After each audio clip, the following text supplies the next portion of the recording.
Well, thank you, Maurice, and thank you, everyone. I hope my mic is working and you can all hear me. It's great to be back in Granberry this evening in this beautiful facility, and I appreciate all of you who have come out and braved the elements on this rainy fall evening. It's great to have the rain, too, but it's not so nice to drive in, isn't it? Well, this evening I'm going to talk to you about a subject that should be very important to all of you, and that's the man for whom this town is named. And I don't think I've ever before lectured in any town on the man after whom the town was named. I have lectured on James Birdsey McPherson in his hometown, but it's named Clyde, Ohio. It's not named after him, and what a name. And why won't they change the name to McPherson? It'd be better. But anyway, it's a privilege to be able to talk to you on a subject like this. Of course, talking about a subject like this and talking about the Civil War, as I said last time, there have been so many books written about the Civil War. There were so many letters and so many diaries. We're always finding out more. And that makes being a Civil War historian interesting, because there are always more things to find out that you didn't know before. And it also makes a Civil War historian, if he's smart, stay humble, because there's always somebody that knows something that I don't know. I happen to know, for example, right now, one of my former graduate students, now a PhD and a professor at Tarrant County College, has been for a while working on bringing out an edited edition of the letters of a guy named Kleber Van Zandt, who was very close to Granbury and actually was instrumental in bringing the remains of General Granbury back here to the town of Granbury. So there's always new things being discovered. We find Kleber Van Zandt's letters, we find his wife's letters, we find out all sorts of new things, and always learning, and that's an exciting way to be. Now, last time I was here, I told you the story of General Hood, after whom this county is named. And the story of General Granbury is similar in certain ways, but it's different in some key ways. I think one big way that it's different is that General Hood rose high enough. It rose to a high enough level of responsibility that he was able to make decisions that might be mistakes and might cause people to criticize him. And people did criticize General Hood. And when you're at that level of responsibility, sometimes you don't make a mistake, but things just don't turn out right, and people criticize you anyway. Now, General Granbury was at a lower level of responsibility for a number of reasons, and I'll talk about those. It wasn't really any fault of his, but he was at a lower level of responsibility. And because of that, he didn't have to make the same kinds of decisions that General Hood did, and some of the mistakes that General Hood either made or got blamed for making, Granbury really never had an opportunity to make that kind of mistake. His job was primarily leadership, and he did a good job of it. And I don't know really of anyone who criticizes Hiram Granbury. I don't know of any criticisms of him. He's not controversial like John Bell Hood. The story of General Granbury is also an interesting story. It's got romance, more so than General Hood, but it's also got some sadness too. Well, Hiram Bronson Granbury was born in Copiah County, Mississippi on March 1st, 1831. His father was Norval Granbury, and his mother was Nancy McLaurin Granbury, and his father was a Baptist pastor and also had a farm. And when little Hiram was about 4 or 5 years old, just a little boy, his father sold the place in Copiah County and moved a little ways north into the next county to the north of there to Hinds County, Mississippi. And he settled on a farm between Raymond and Palestine, Mississippi. Interestingly enough, about 6 or 7 miles from what would become the Civil War battlefield of Raymond, Mississippi, which will show up in this story later. Well, that's where Hiram Granbury grew up. And he got his education at a little college in Mississippi. It was a Presbyterian college. His dad was a Baptist pastor, but Hiram went, and probably with his dad's blessing, to a Presbyterian college that was a little bit southeast of where the Granburys lived, and it was called Oakland College. And it was quite a respected little Presbyterian college in that area at that time. And it existed for about 40 years. And then in the 1870s, of course long after General Granbury was dead, Oakland College closed. And what's interesting about that is its property was then bought by the state of Mississippi and was later turned into a college that the state of Mississippi set up. It was a state college, became a state university. It's now known as Alcorn State University in Mississippi. Now, of course, it's not the same institution, and they've built many buildings since that day, but I guess they still have an old chapel from the old Oakland College. So Granbury studied there at Oakland College, and then sometime after his 21st birthday, he changed a couple of things. He went out to Texas and changed his name. Now that sounds bad. You know how the reputation of folks going to Texas and changing their names and what might lead them to do that. And now I can't be too hard on folks that moved to Texas, but I will say I never changed my name when I came here. But it's not exactly like it sounds. It's not as if he changed his name to something totally different. You see, Granbury's father and Granbury's family, his brothers and sisters, and everybody around there, his uncle there in Mississippi, all spelled his name, you know, Granberry, Granberry.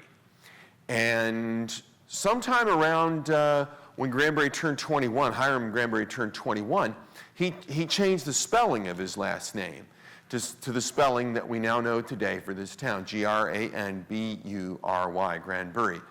And nobody really seems to know why he did that. And even his family didn't know. They just said he insisted on it. That was just a notion that he took, that he should spell it that way.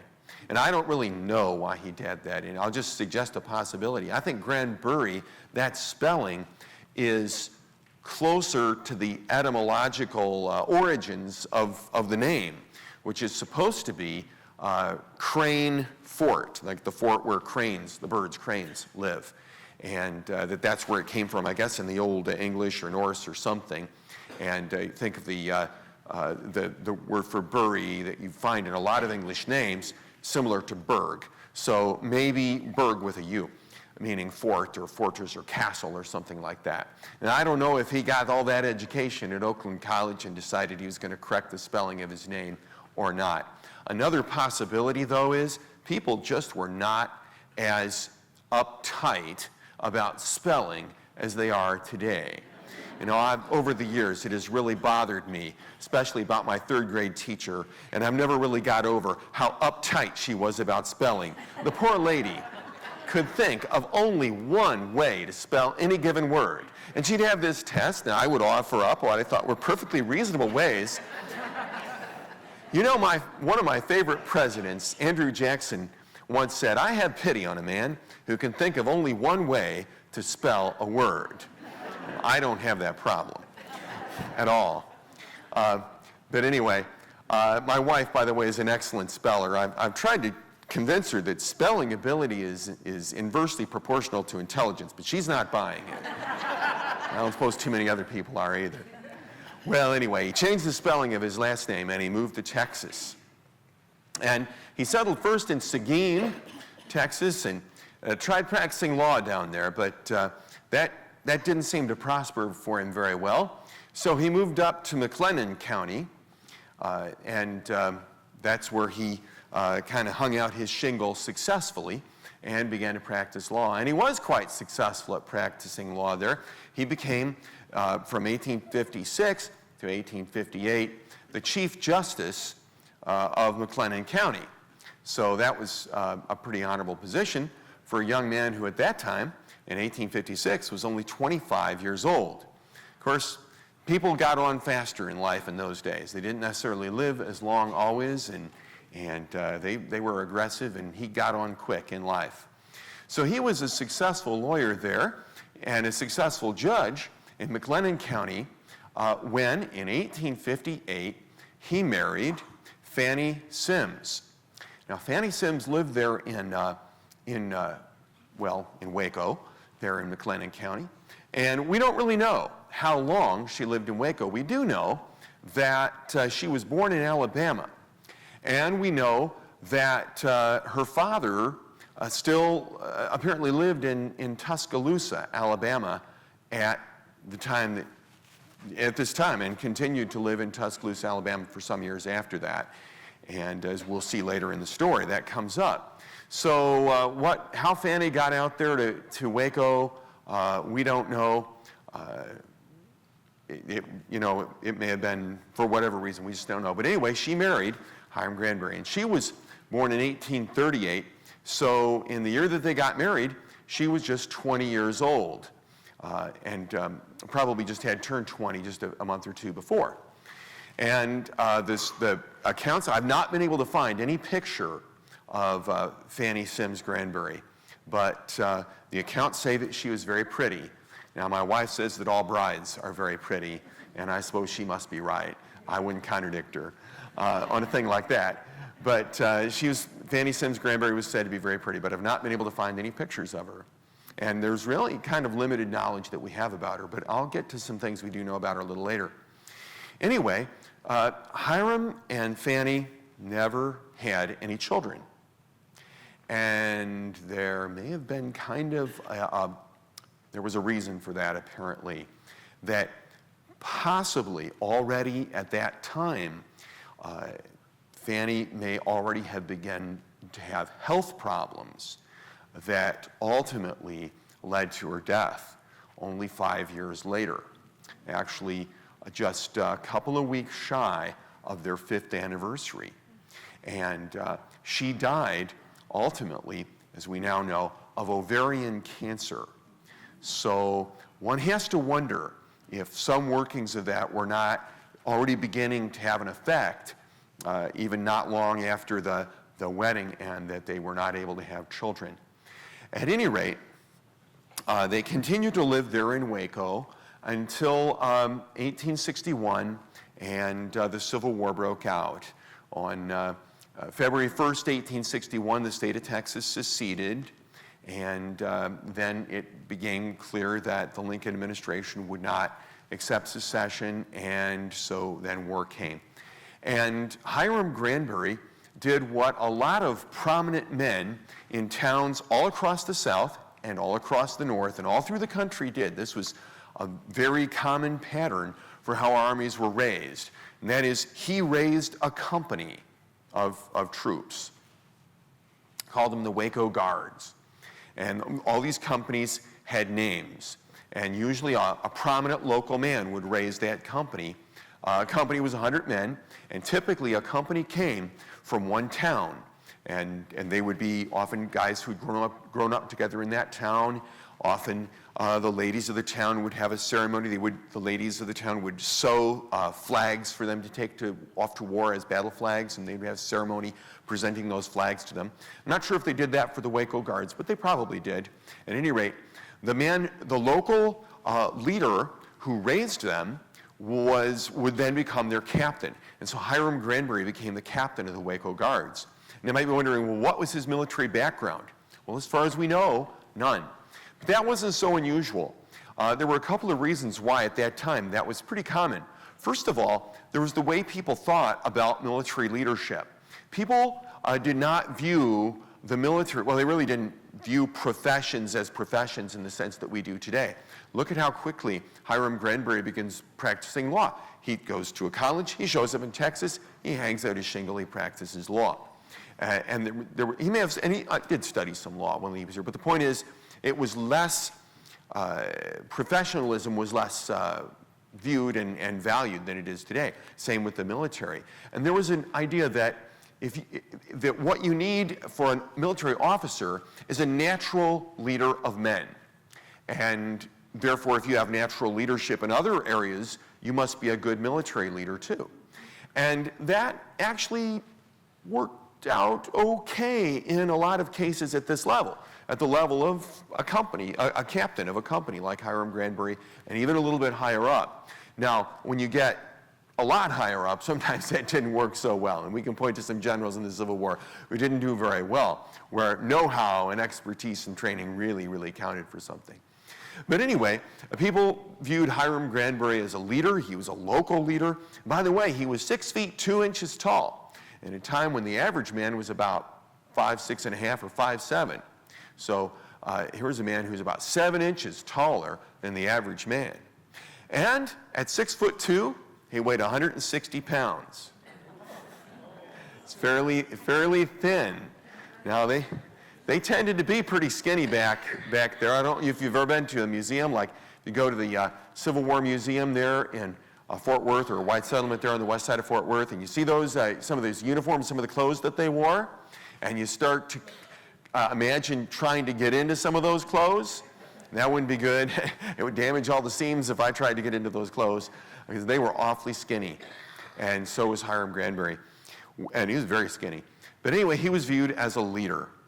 So he led the Waco Guards, and they went off to one of the theaters of the war.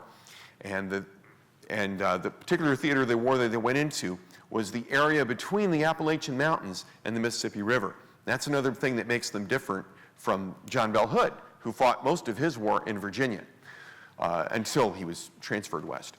So Hiram Granbury fought his entire war in that area between the Appalachian Mountains and the Mississippi River. In Hopkinsville, Kentucky, in the fall of 1861, the Waco Guards, and their captain, Hiram Granbury, were incorporated with 9 other companies, as was standard during the Civil War, into a regiment. And that regiment was called the 7th Texas Infantry. And that became one of Texas' proud infantry regiments, and they certainly did well on a number of battlefields throughout the war. Well, the way that they selected officers to be above the company level, the officers who would be at the regimental level, that would be the regimental major, the regimental lieutenant colonel, and the regimental colonel, was that they were elected either by the men of the regiment or by the captains of the 10 companies. However that may have been, they elected Hiram Granbury to be major of the 7th Texas. And so he got his first promotion right there in the fall of '61 and became major of the 7th Texas. Now, Fanny Granbury did not contemplate staying back home in Waco, and who would want to stay in Waco? Sorry. It's just a TCU thing. Anyway, she did not contemplate staying back home in Waco. While Hiram was off fighting the war, she wanted to stay as close to him as she could. And officers' wives could sometimes do that. And so she did. She went to Kentucky with him and would try to get lodgings as close to camp as possible. And if they were in winter quarters and he had some place where she could stay with him, she would stay right with him. So she stuck as close as possible to Hiram.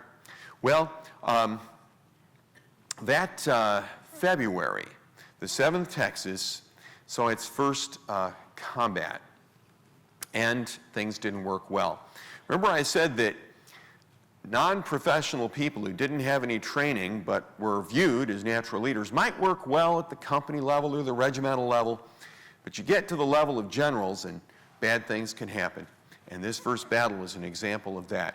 And 2 Confederate generals who didn't have any military background or training to speak of, or any aptitude or talent either, really messed up in the Battle of Fort Donelson. And that battle was fought actually on February 15th of 1862. The Confederates there at Fort Donelson on the Cumberland River in Tennessee, and the Cumberland River was a very strategic river. The Confederates there at that fort were more or less surrounded. They were boxed in by the Yankees, and their orders were to hold the place for a few days and buy some time for the Confederacy, and then they were to fight their way out. Well, they launched the attack to fight their way out on the 15th of February, and they were successful. They pushed back the Union lines for a variety of reasons. They were successful in doing that, including hard fighting. And the 7th Texas, of course, did its part and did well. But the 2 top Confederate generals in the fort were both really men who had come right out of civilian life and really did not have any qualifications to be a general. And quite frankly, they just didn't know what they were doing. And they messed up. And they decided after after the way had been pushed open to leave the fort, they decided that they had been so successful in that battle that they didn't need to leave. They could just stay in the fort. They've gotten rid of the Yankees. We took care of that. Sure was a hard war, but we're glad it's over. But anyway, or battle or whatever. Anyway, of course, you can guess what happened, and that is the Union forces immediately closed back in more strongly than ever and gained a firmer grip on the Confederate position. In fact, gained positions of leverage, which made it clear that the Confederates would not be able to hold out any further there at Fort Donelson. And in fact, now they could neither escape nor continue to hold the fort, and they had to surrender. And so after really winning the fight, most of the fight, there were some areas where the Confederate forces were not successful, but for the most part, enjoying a lot of success. On February 15th, the Confederates surrendered early on the morning of February 16th.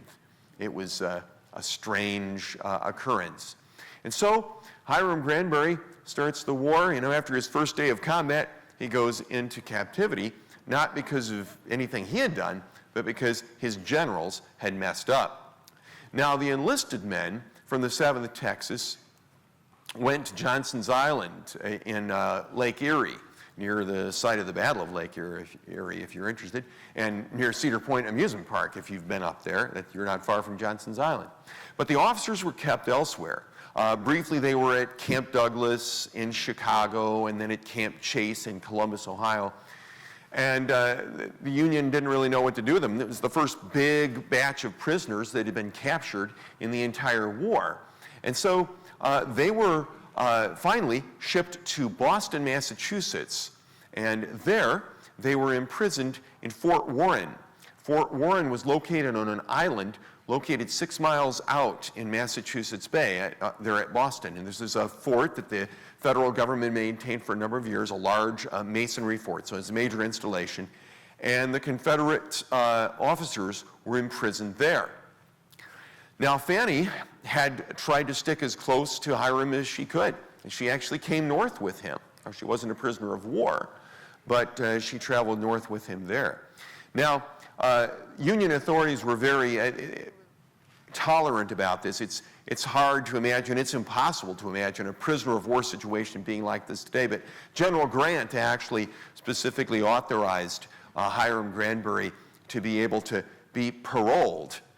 Now, we don't do that with prisoners of war today, only with desperate criminals. No, we don't do it with prisoners. I don't think that's much smarter, actually, but we don't do it with prisoners of war today where we parole them. So we'll let you loose. You just show up at the POW camp, okay? Because you're a prisoner of war, don't forget. But they did, and he was paroled so he could take care of Fanny and get her settled in some lodgings there in Boston. And he got her settled there in Boston, but there was no way. I mean, they were very tolerant. They let the man's wife come with him. And, I mean, you think they might be worrying that she'd be slipping him hacksaws and who knows what else, but I guess not. But they actually let him kind of run loose to get her settled there in Boston and then turn himself in. But there's no way they're going to let her go out to Fort Warren. I mean, that is just too much. That's a fort. It's just women aren't out there, and that's that. And so she was there in Boston, and he was out there at Fort Warren. Well, while she was living there in Boston during the late winter months, and he was a prisoner of war for about 6 months, about 5-6 months, really. That is all that he was in there. But during that time, Fanny really began to suffer health problems. And we don't know, how much she might have been ailing before this, but now it becomes very obvious and very, very pronounced that she is really not well at all. Now, for years, people said, well, that's because of that northern climate. That's what it was. She was suffering in the northern climate. And that is really very romantic to think she goes there to be near her husband and just kills herself in that northern climate. Well, I got to tell you, sometimes the winters up there aren't a lot of fun, but if you stay indoors and stay dressed, they really won't kill you. I've survived, not Boston, but Chicago, and it's got to be worse. So anyway, we know it wasn't the climate. And I admit, you could catch pneumonia there in the winter, and people do get sick, but that's not what it was. It was the ovarian cancer. Now, it's kind of interesting how they figured this out. Fanny was, of course, writing letters to Hiram out there in the fort, and he was getting her letters. Now, Hiram had a cellmate in the cell where he was living, and this man was a medical doctor, actually a civilian medical doctor from Maryland, from Hagerstown, Maryland, but he had been in prison for pro-Confederate activity behind Union lines. So he was in prison for that by this time. And as Hiram would talk to his cellmate there, he shared things that Fanny wrote in her letters about what she was suffering. And the cellmate the doctor kind of diagnosed it.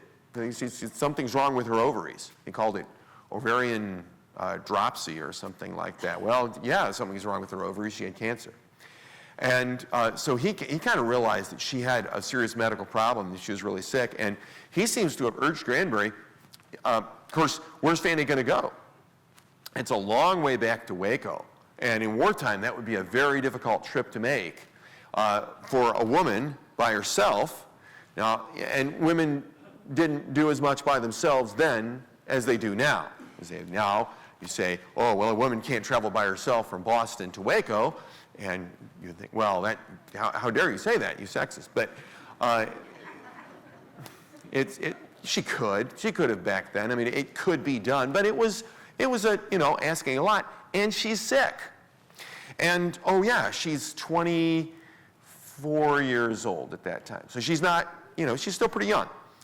So what the doctor, Granbury's cellmate, suggested was send her down to stay with my wife at our home in Hagerstown, Maryland, which wasn't nearly as far away. It was a lot easier to get to. So, and it was not across Union lines. It was behind Union lines, and yet this would be someone who was sympathetic to the Confederacy, but yet was behind Union lines, and she would be, in that sense, in a kind of a congenial place, an easy to get to place. So that is what she did, and she traveled down there to Hagerstown. But she continued to be sick, and as Granbury continued to get letters from her talking about her symptoms getting worse, and he would share them with the doctor, and the doctor would, what's kind of interesting, in July, the doctor's writing, she needs to be examined. And he's writing to his wife down in Hagerstown, you've got to tell her she's got to be examined. That's the only way she's going to get treatment and get any help.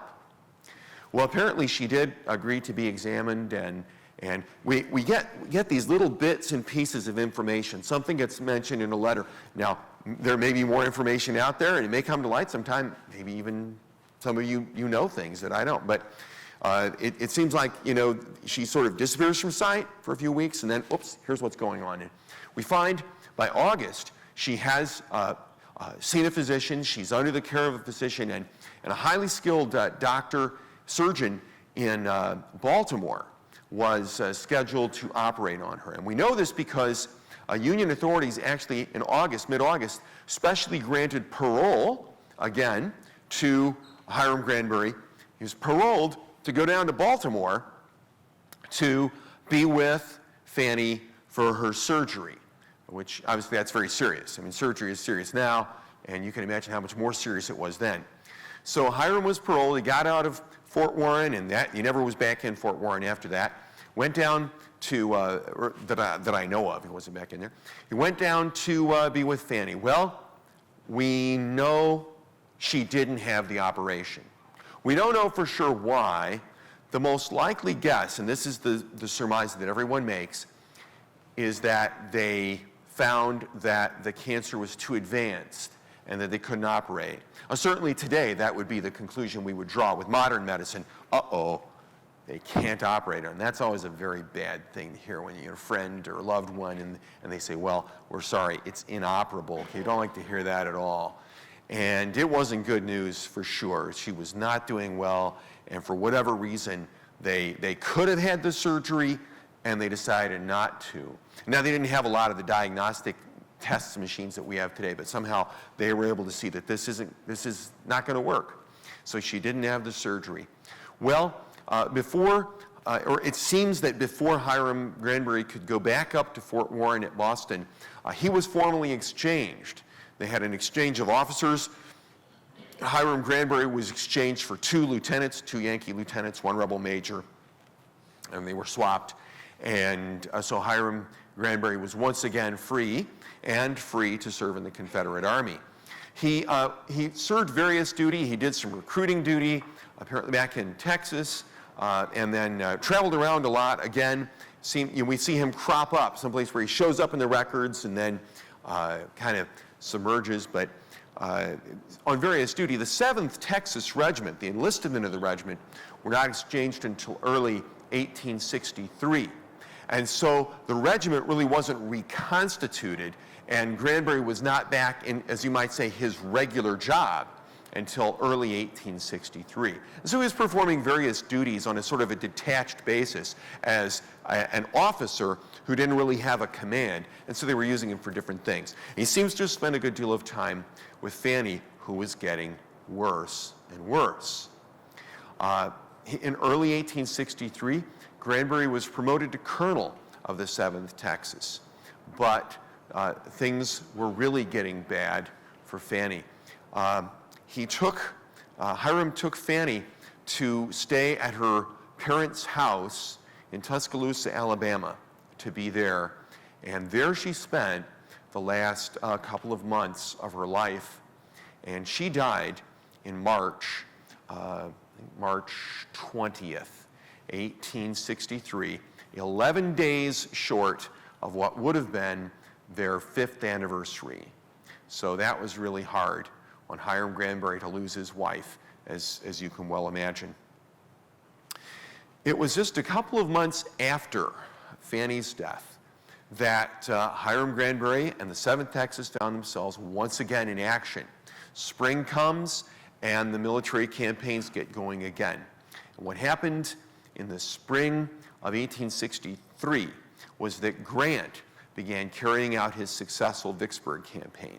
He had been trying to get at Vicksburg for a number of months, but you couldn't take the place unless you could get behind it.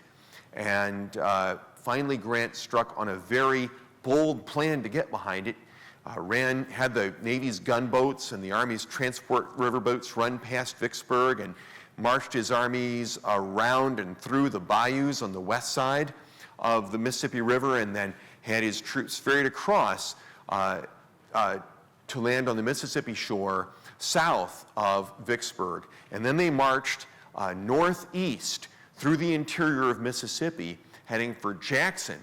The idea was that they would neutralize Jackson as a potential base for Confederate operations in central Mississippi. And then Grant and his army would turn west, and they would approach Vicksburg from the rear, the only direction that gave you a chance to take the place.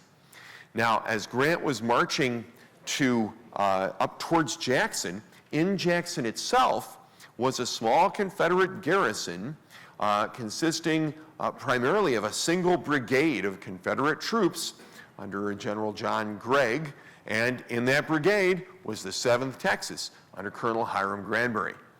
And General Gregg decided that from the information he's getting, and remember, we know where all these units are. We know well, he's got this many troops and these are who they are, but they don't know that. So they're trying to get just little fragmentary reports. Somebody saw the Yankees here, somebody saw the Yankees there. And General Gregg got the idea that Grant might have separated out a small fragment of his force near the town of Raymond, Mississippi, and that fragment would be very vulnerable to a Confederate attack, and that Gregg's own brigade, which is a large brigade, would be big enough to carry that out. And so he set out to do that, and he struck the Union forces just west of the town of Raymond, Mississippi, in the valley of 14 Mile Creek. And he had a plan. The 7th Texas would strike the head of the Union column head on, stop them, and hold them up, and then the rest of the brigade would swing around their flank and hit the flank of the Union forces. And so they implemented that. Well, the problem was, this was not a small fragment. This was the entire 17th Army Corps under General James Birdsey McPherson. And they were stretched out in a long column along the road. It was a very hot day. It was very dusty. And the individual brigades did not like to march right behind each other, so they left good-sized gaps between the brigades. And that gave the Confederates a little bit of an advantage, because they were able to hit that lead brigade and take it by surprise and kind of drive it back. But as soon as General McPherson was able to bring up the rest of his corps, of course, the numerical disparity was enormous. The 7th Texas fought a very tough battle there along the valley, right there along 14-Mile Creek itself. And as I mentioned before, this battle is only 6 or 7 miles from the farm where Hiram Granbury grew up. But of course, although the 7th Texas fought very hard and very tough, and they were able to stop the lead Union elements, there was no way they were going to be able to hold. It's ridiculous to think of a single regiment holding up an entire corps, which would outnumber it many times over. And when General Gregg realized what was going on and what he was up against, he called off the attack and ordered a retreat. And so the 7th Texas and the rest of Gregg's brigade retreated after what came to be known as the Battle of Raymond, Mississippi. That was on May 12th, 1863. 2 days later, Grant's forces arrived outside Jackson. Now, some additional Confederate forces had joined Gregg's brigade, and another Confederate general, a very high-ranking Confederate general, General Joseph Johnston, had arrived there in Jackson. But they still didn't really have enough strength to hold the city.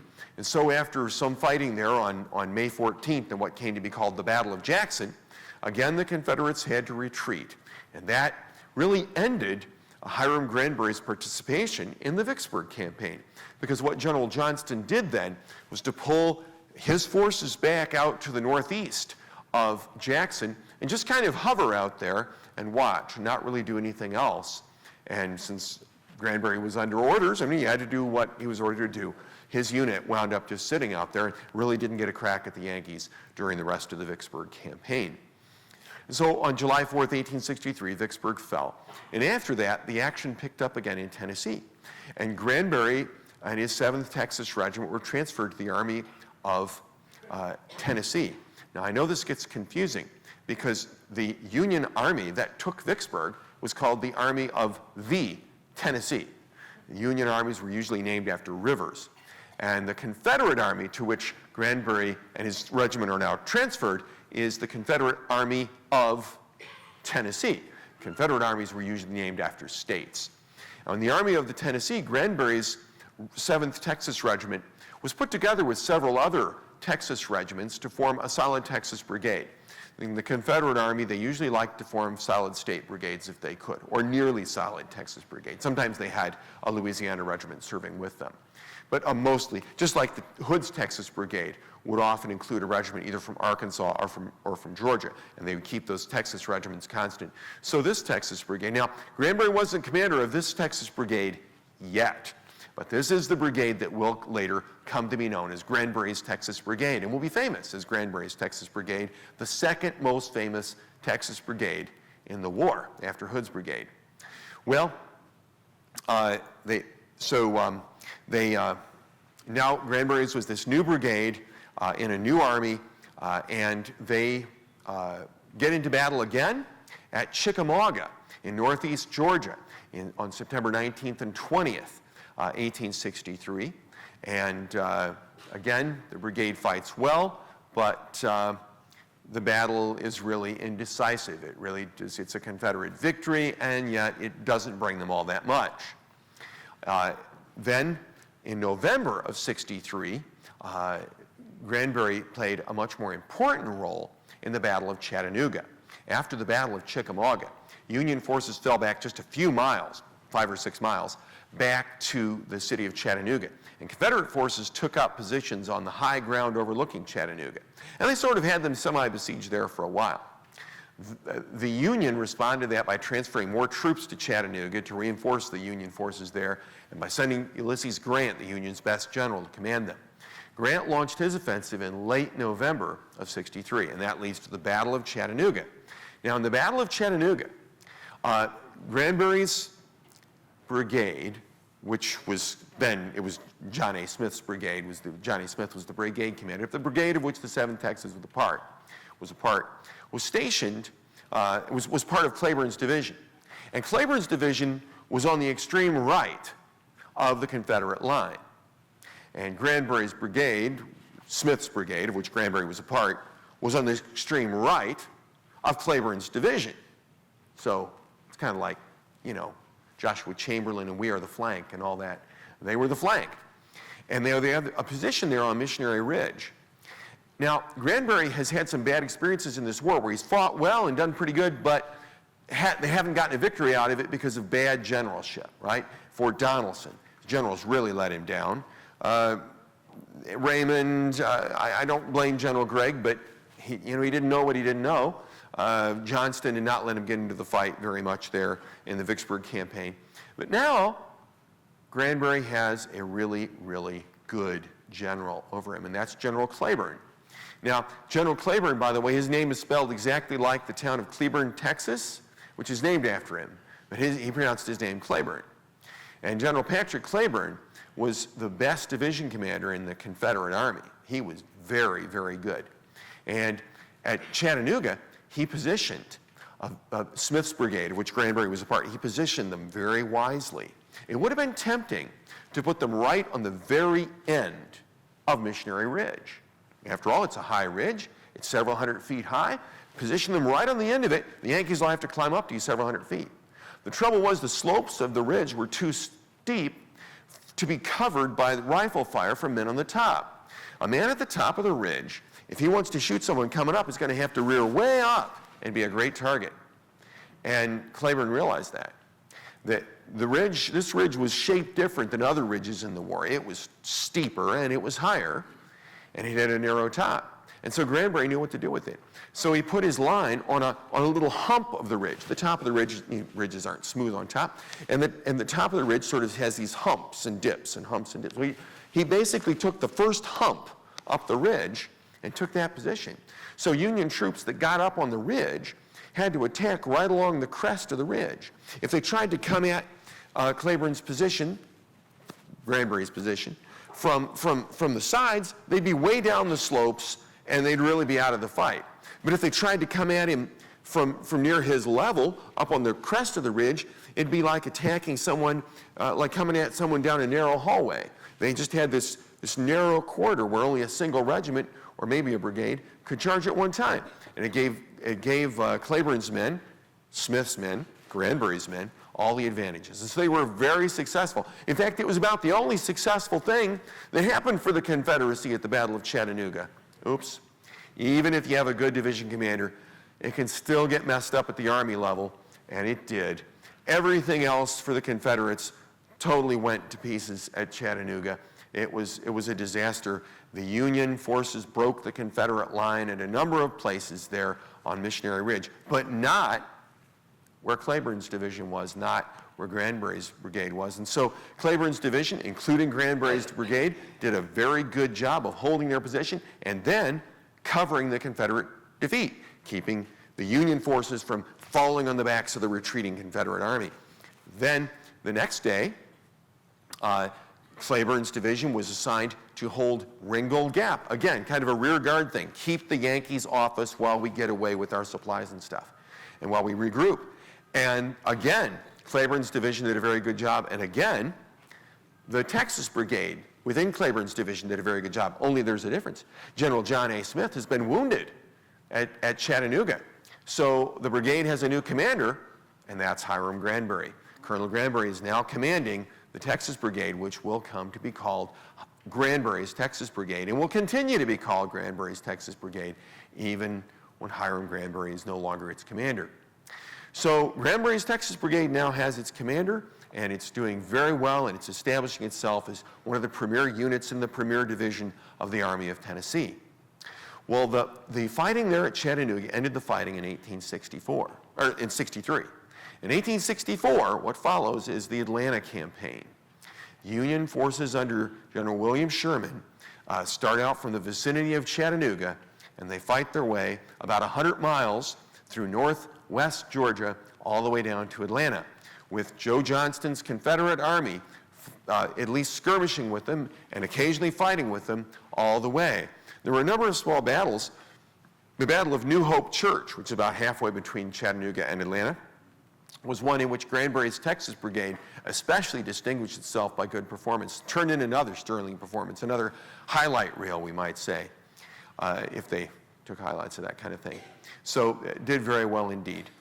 Well, despite all this, and despite much hard fighting by Granbury's brigade at other locations, including in the Battle of Atlanta, nevertheless, the city fell on September 1st, 1864. And this leads us then to the final chapter of Granbury's Confederate career. The fall of Atlanta was almost the last disaster for the Confederacy in terms of chances of winning the war, realistic chances of winning the war. In a sense, if you look at the disasters, the heavy blows that hit the Confederacy, in a sense, now there were other things that happened that cost more lives, but in terms of really reducing its chances of winning the war, Granbury was there for both of them. He wasn't at fault. He did great, and everybody agreed he had performed well. But Fort Donelson was the first real disaster that really hurt the Confederacy's chances of winning the war. And Atlanta was the last. Now, why does that hurt their chances of winning the war? Because holding Atlanta was about the only thing the Confederates could have done that might have discouraged the Northern voters enough that in November of '64, they would not have reelected Lincoln. And it's possible, it's not a guarantee, and historians argue about whether it would have happened or not, but it is at least possible, and it certainly was the Confederacy's best chance by the fall of '64, possible that if the Democratic candidate had been elected in November of '64, he might have stopped the fighting and open negotiations. There might have been some chance for the Confederacy to win its independence. But with the fall of Atlanta, Union morale shot way up. We might say Lincoln's approval ratings went way up. In mid-August, Lincoln, by the way, did not think he would be reelected. There were no polls in those days. You just sort of had to talk to newspaper editors and try to get a grasp of how you were doing. And in August, Lincoln himself thought he would not be reelected. Historians argue about whether that was valid or not. But anyway, 1st of September, Atlanta falls, and it's pretty much guaranteed. Now, what's that got to do with Granbury and the rest of his life? Because that is hugely important for what happens next. What do you do after you've lost the war? Well, you could give up, but of course that's asking a lot. That's asking that you really know something that we know in hindsight, but it'd be very hard for someone to know at the time. Very hard to maybe impossible. I don't know whether it was possible or not. But you know, there's going to be a tendency to think somehow we'll pull it out. And you could look back in history and you could think of many causes that seemed lost and people went on fighting for them. And so General Hood is going to go on fighting, and he's going to try to do increasingly desperate things. And this is going to put us on the road to Franklin, Tennessee. Hood tries various tricks, not too bad, actually tries a number of pretty clever moves after the fall of Atlanta to try to threaten Sherman's line of supplies. Armies normally have to have a line of supplies. Sherman's going to show how there can be an exception to that rule. But Hood tried a number of clever tricks to do that, operating out of bases in North Alabama. And he felt like that wasn't really getting him anywhere.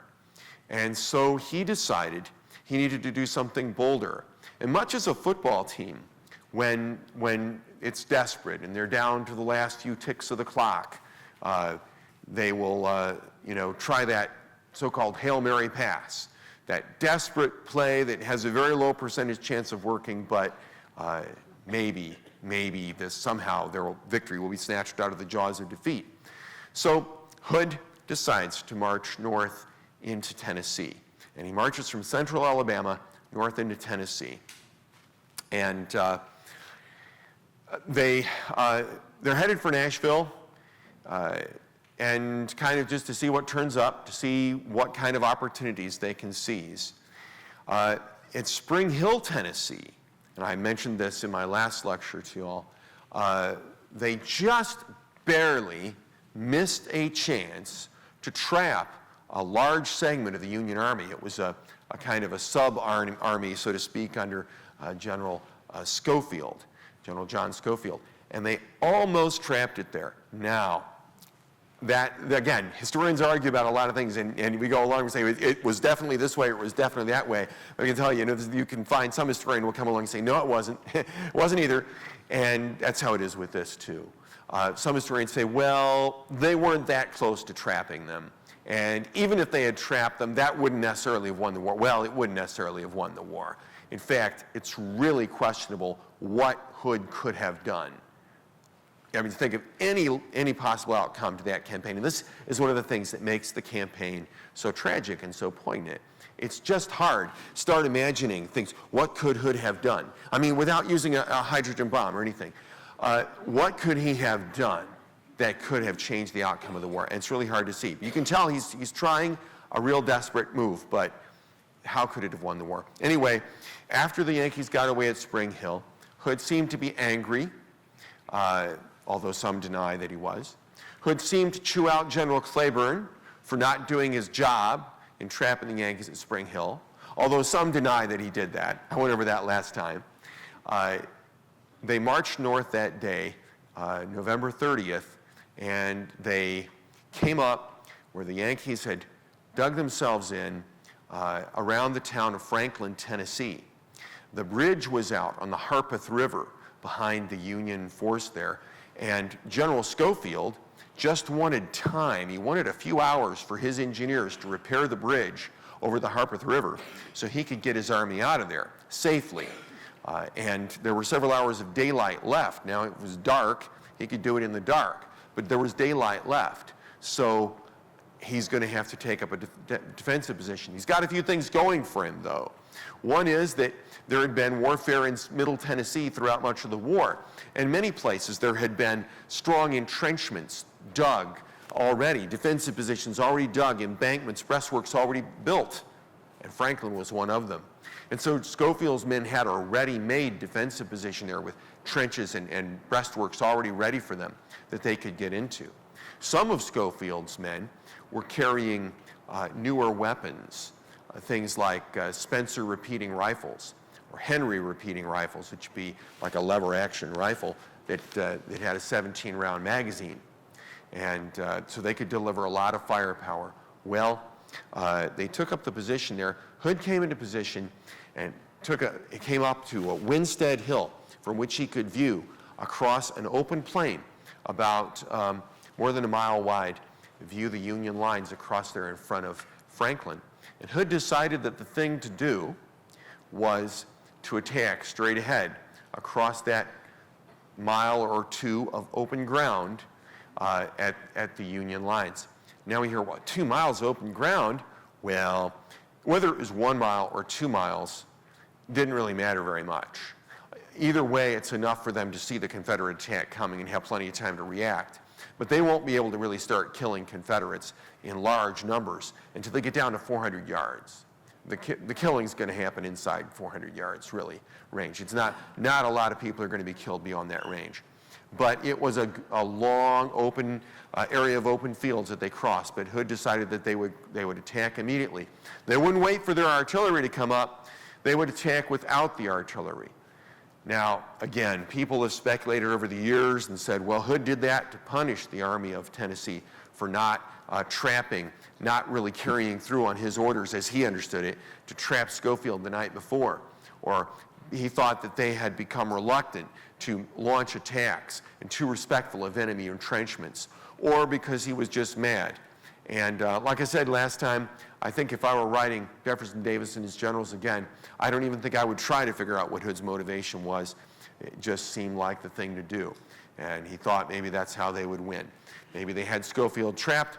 Maybe if they could break his lines and trap him against the Harpeth River, they could remove a significant portion of Thomas's army. At any rate, Hood ordered the attack. Claiborne's division was right in the heart of the attack, moving right up the Columbia Pike, and right in the center of it was Hiram Granbury. We don't know exactly what happened to Granbury. We know Claiborne had a horse shot out from under him. We got another one, and I think that was shot out from him. And then Claiborne was advancing on foot when he was last seen. And with most of these generals, we have just a few vignettes of he was seen doing this in the battle, he was seen over there doing that, and then we have where his body was found. Hiram Granbury's body was found in front of the Union lines, close in front of the Union lines. Apparently got up pretty close to the Union lines there in the Confederate center. Claiborne's body was found not far away, and in fact, in all, 6 Confederate generals were killed in the big attack there at Franklin. So it was a devastating attack for the Confederate Army, and Hood's army really was broken by this attack there at Franklin. They still had, they took maybe 30,000 men into battle and lost only a few thousand of them, so they still had a good 25,000 men left, but they had just lost too much good leadership. And that was certainly the case with Granbury's brigade. I know it's going to surprise you that a bunch of young male Texans were this way, but they were kind of rowdy. And they could tend to be unruly. And without the strong leadership of Hiram Granbury, and I think with a lot of discouragement, they were not in a very happy frame of mind, as you can imagine, after this. They could still be pretty hard fighters from time to time, but they really became a difficult thing for the Confederate command to deal with, because they just were lacking that leadership that they needed. Of course, Claiborne's loss was a severe blow, and so was the loss of the other 4 Confederate generals. The next day, during that night, Schofield did what he had wanted to do the whole time. Took his army across the bridge over the Harpeth River and continued his march back to Nashville, which is what he had orders to do, and what he would have done if Hood's men had left him alone and not lost those terrible losses that day. The Confederates were left in control of the battlefield, and that's how, so they found these bodies the next day. The bodies of 4 of the Confederate generals who died there at Franklin were laid out on the back porch of the stately plantation house of Carnton, and you can still go and see, maybe some of you have gone and visited Carnton Plantation House there near Franklin. There on the back porch, they had a wide veranda, wide back porch there. Generals Claiborne, Granberry, General John Adams, not the president, but a Confederate general of that name, and General Otho Strahl of Tennessee. All 4 generals, 4 of the 6 generals killed in the battle were laid out there on the back porch, along with several other Confederate officers. We know that Granbury was buried temporarily there near Nashville, probably right there within sight of the Carnton mansion. This I don't know for sure, but I know he was buried temporarily near Franklin, and the place where Confederates were buried near Franklin was actually 2 acres of ground, which the family, the McGavock family, which lived there in the Carnton mansion, made available for the burial of Confederate troops there. And about 1,500 were killed outright on the field of battle. And so they have that, and you can still go and see there by the Carnton mansion today, McGavock Cemetery, Confederate cemetery there. So my guess is, I know he was buried near Franklin. My guess is probably somewhere within the Carntons or the McGavock Cemetery. He did not remain there very long. Granbury, like Claiborne, was disinterred and moved about 30 miles south to the churchyard of St. John's Episcopal Church. St. John's Episcopal Church had been built and under the auspices of, and had been dedicated by Episcopal Bishop Leonidas Polk, Episcopal Bishop who later became a Confederate general and who died in the summer of '64. And as the army had been on the way north, when they passed St. John's Episcopal Church, Patrick Claiborne, Granbury's division commander, had looked at the church. It's quite a pretty brick building. It's okay looking. But Granbury really liked it. It was just, it was a beautiful day and a beautiful setting, and he said, that building is so beautiful, it would almost be worth dying to be buried outside this building. And so that's where Granbury was buried. And, where Claiborne was buried. It was Claiborne who said that. I don't know if I said Granbury. It was Claiborne who said that. Claiborne was buried there. Granbury was buried there, and several other Confederates were buried there as well. They're outside St. John's Episcopal Church, and you can still go and see that today, too. But Granbury didn't stay there permanently. 29 years. His former associate and fellow officer, colleague from Fort Worth, Kleber Van Zandt, decided that Granbury should be moved to rest in the town that bore his name. And so on November 30th, 1893, the 29th anniversary of his death, Granbury was brought to Granbury and was buried in Granbury Cemetery, where he is today. Interestingly enough, the headstone was brought with him. The same headstone that he had at St. John's Episcopal Church was brought with him, and that headstone spelled his last name Granberry. And that headstone marked Granbury's grave here in Granbury, which, by the way, I understand the town in its early days was spelled in various, all mutually satisfactory ways. But at any rate, they eventually have replaced that now with a marker that spells it like the name of the town. And speaking of grave markers, Fanny Sims Granbury's grave marker her grave was unmarked for many years. She was buried in Magnolia Cemetery. We know that. She was buried in Magnolia Cemetery in Mobile, Alabama. She had apparently been brought down to Mobile in search of more medical care late in her life, right before the end. She died, and she was buried there, but in an unmarked grave. And up through the early 2000s, up to like as of 2001, it was my understanding that not only was her grave unmarked, it was unknown. It was not known where Fanny Sims Granbury was buried. Now, as I was researching this talk, I found, somewhat to my surprise, on Find a Grave, that wonderful website, Find a Grave, I found a photograph of Fanny Sims Granbury's gravestone. They have a gravestone. Now, it's obviously a new gravestone. I think it was put there since 2001. So somebody at least believes that they found the grave of Fanny Sims Granbury and have marked it. And findagrave.com says it is in Magnolia Cemetery in Mobile, Alabama, and that there is a tombstone over there. And you're saying, is that the same Fanny Sims Granbury? It's Fanny Sims Granbury, wife of General Hiram B. Granbury, So yeah, it's the same one. It claims to be. Now, I don't know the story behind it. Apparently someone did some really good detective work. Maybe some of you all know about that. But that was kind of a surprise to me. That's kind of neat. And of course, Granbury continues to be commemorated right here. And there's a statue on the other side of the courthouse that reminds us of him. And a general who didn't rise to the same heights as Hood.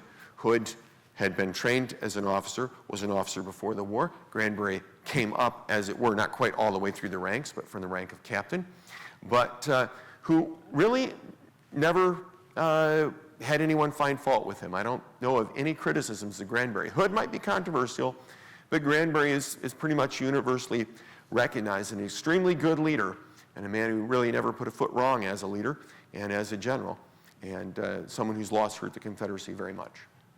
Well, thank you for your attention.